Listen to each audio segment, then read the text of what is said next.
Bem-vindos ao D-Debate. A discussão de hoje mergulha numa das feridas mais abertas da gestão de projetos.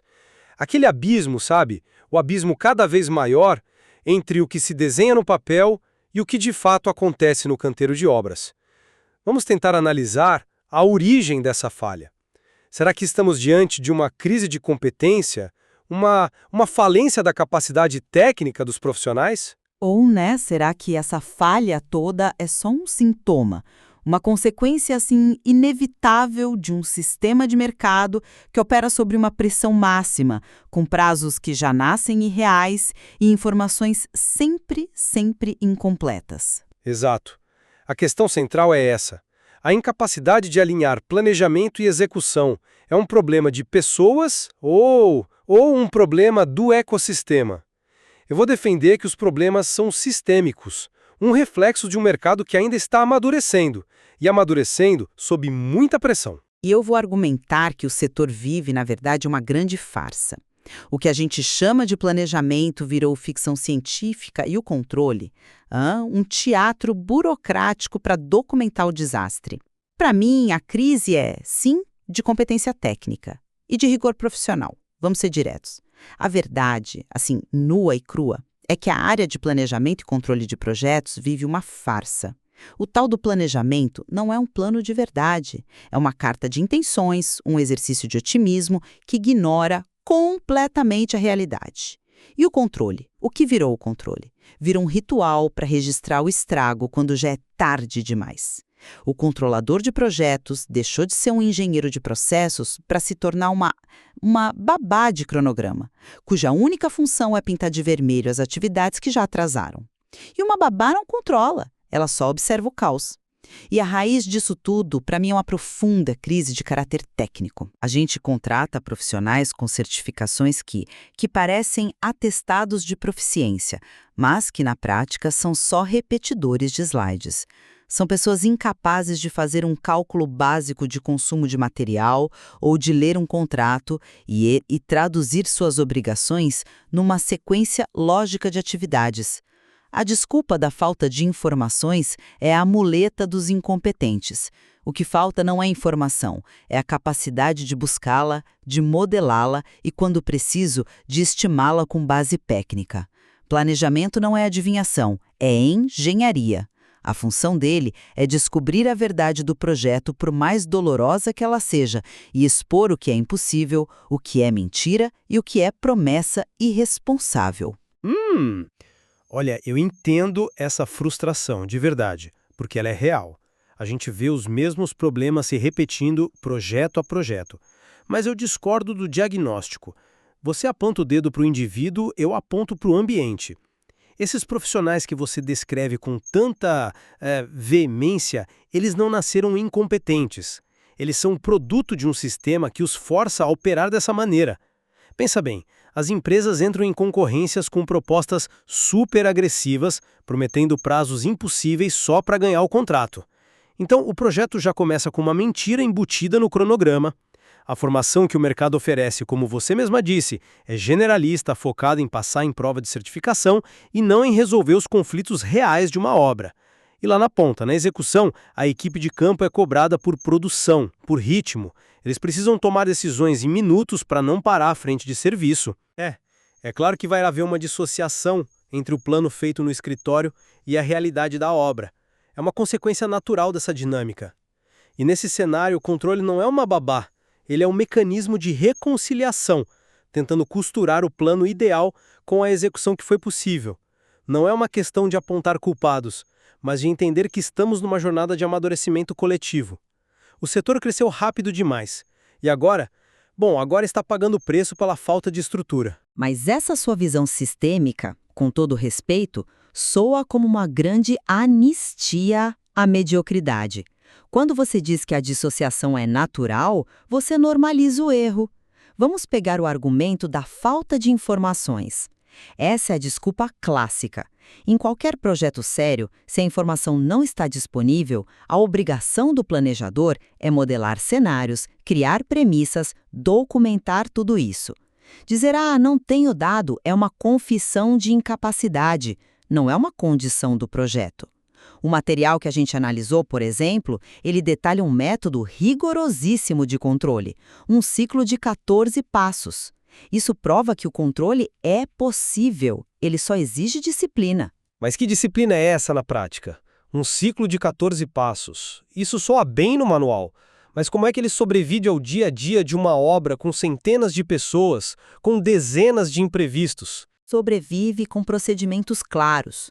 Um desses passos, por exemplo, proíbe a equipe de execução de melhorar o processo ou alterar a sequência de tarefas por conta própria. Qualquer desvio, por menor que seja, precisa ser comunicado e validado pela equipe de planejamento.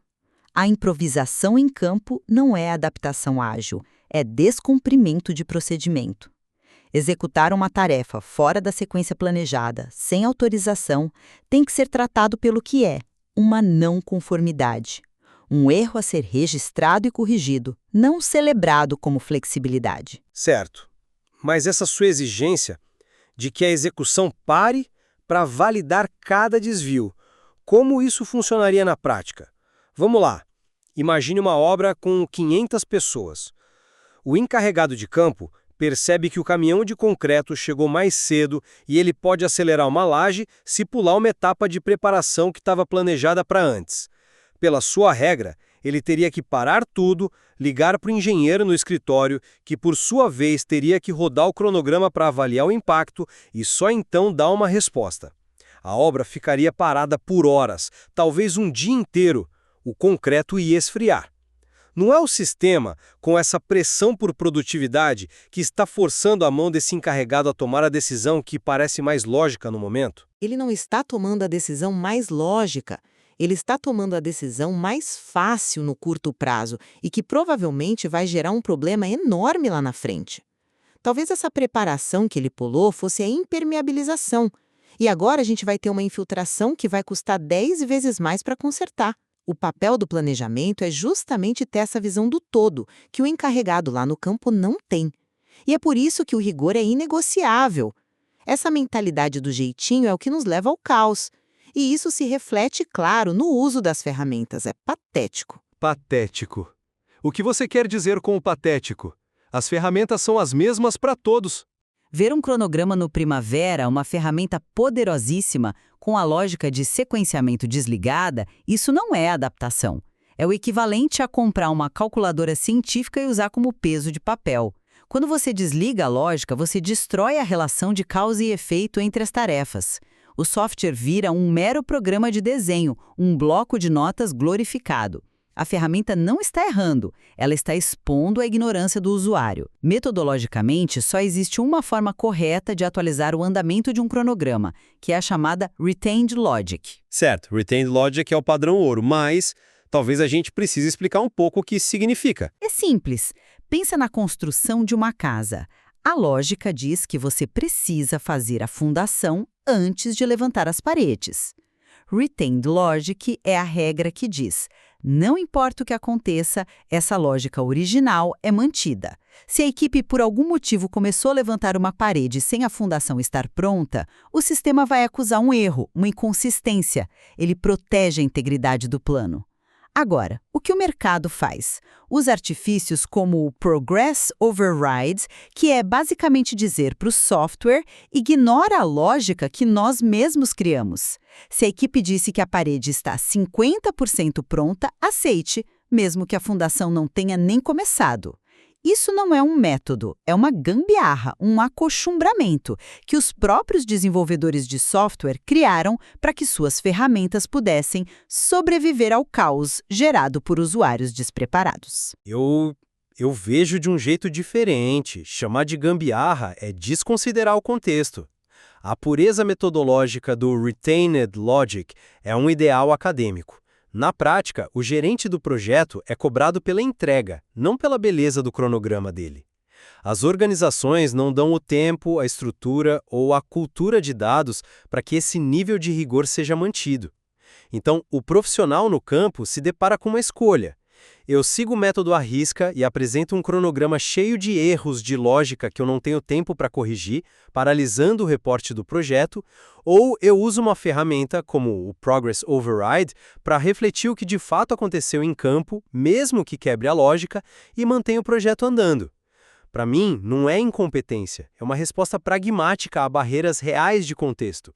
Culpar o profissional por isso é como, sei lá, culpar um piloto por fazer um pouso de emergência fora do aeroporto. O ideal era pousar na pista, claro, mas as circunstâncias o forçaram a se adaptar. A sua analogia é falha. Um pouso de emergência é um evento raro para salvar vidas. No gerenciamento de projetos, essa emergência virou o procedimento padrão. Nós estamos constantemente fazendo pousos de emergência e depois nos perguntamos por que os projetos vivem acidentados.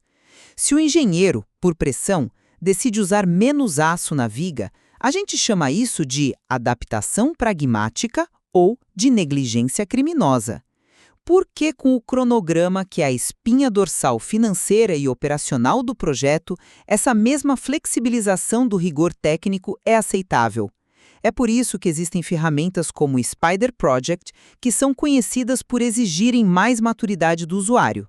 A arquitetura dele simplesmente rejeita a precariedade. Ele não tem um botão de ignorar a lógica. Ele força a correção do processo. Para ele, uma violação da lógica não é algo a ser absorvido.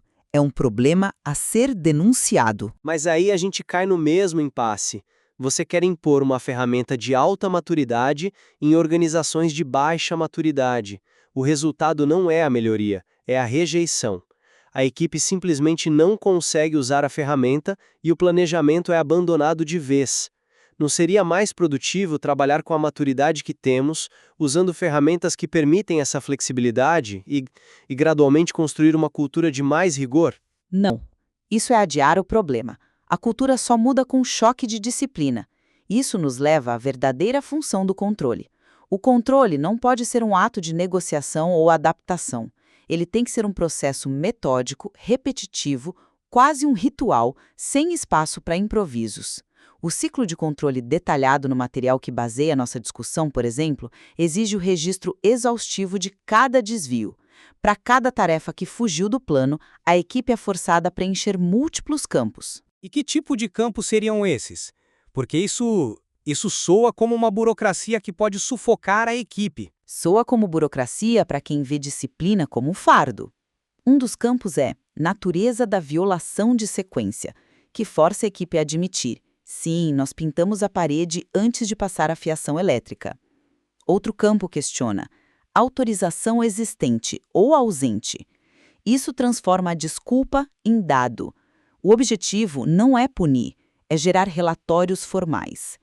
Primeiro um de diagnóstico, o relatório de impactos e justificativas, que mostra o tamanho do estrago. Depois, um de ação, o relatório de ações corretivas. É um mecanismo para transformar aprendizado em melhoria de processo, não em desculpas. Sem esse rigor, você perde a soberania sobre o seu próprio projeto. Perder a soberania é um termo forte. O que você quer dizer com isso? Quero dizer que se você não controla, alguém vai controlar por você. E esse alguém pode ser o auditor do cliente, o fiscal do banco que financia a obra ou o perito judicial no futuro. E eles nunca, jamais terão os seus interesses como prioridade. Abdicar do rigor em nome de uma suposta flexibilidade é, na prática, entregar o leme do seu navio para qualquer um que aparecer no convés. Parece uma escolha pragmática hoje, mas é uma decisão desastrosa no longo prazo. Esse é um ponto interessante, mas eu enquadraria a situação de forma diferente. Um processo tão detalhado, com múltiplos relatórios formais para cada ciclo de medição, é simplesmente impraticável na maioria dos ambientes. A realidade exige agilidade. A presença de auditores e fiscais Não é, para mim, um sinal de falha interna, mas uma característica natural de ambientes complexos e regulados. O foco do controle não deveria ser a aplicação cega de um procedimento rígido, mas sim a gestão inteligente da complexidade. Tentar impor um modelo de altíssima maturidade, como o que você descreve, num ambiente que ainda não tem a cultura, as ferramentas e o apoio da gestão para isso, não gera controle, gera paralisia, frustração e, no fim, a fabricação de dados só para preencher os formulários. A maturidade organizacional não pode ser decretada por um manual de procedimentos. Ela precisa ser construída passo a passo. Mas enquanto a gente espera essa construção gradual, projetos continuam a falhar, o dinheiro continua a ser desperdiçado e a credibilidade dos profissionais se esvai. Para mim, a conclusão é clara. O setor não enfrenta um desafio de amadurecimento. Enfrenta uma crise técnica e de caráter, que mascara a incompetência com eufemismos. A solução não é mais tolerância, não é culpar o sistema. A solução é um choque de rigor. É parar de tratar o plano de projeto como uma carta de intenções e começar a tratá-lo como a planta de um engenheiro, um documento técnico que, se ignorado, garante o colapso da estrutura. O controle não é negociação, é a inspeção de segurança diária. Já a minha síntese é que os problemas são complexos demais para soluções tão radicais. Culpar os indivíduos é simplista e, pior, improdutivo. Isso apenas cria um ambiente de medo que inibe a transparência. A solução, para mim, passa por uma evolução conjunta. As empresas precisam criar contratos mais realistas, as instituições de ensino precisam reformular a formação dos profissionais para focar em problemas práticos e as equipes precisam de apoio para amadurecer seus processos. Nós estamos em uma transição dolorosa, que exige um amadurecimento coletivo e não uma caça às bruxas por falhas técnicas que, no fundo, são apenas sintomas de um problema muito maior e mais profundo. Então, no fim, concordamos que o abismo entre o plano e a realidade é destrutivo. A nossa divergência fundamental está no diagnóstico. A causa raiz é uma falha de competência que exige uma revolução técnica, um choque de disciplina imediato. Ou é uma falha de sistema que demanda uma evolução cultural mais paciente, um ajuste conjunto de todas as peças dessa engrenagem. O material que analisamos hoje oferece argumentos robustos para os dois lados, e cabe a quem nos ouve decidir para onde apontar o microscópio na busca por uma solução.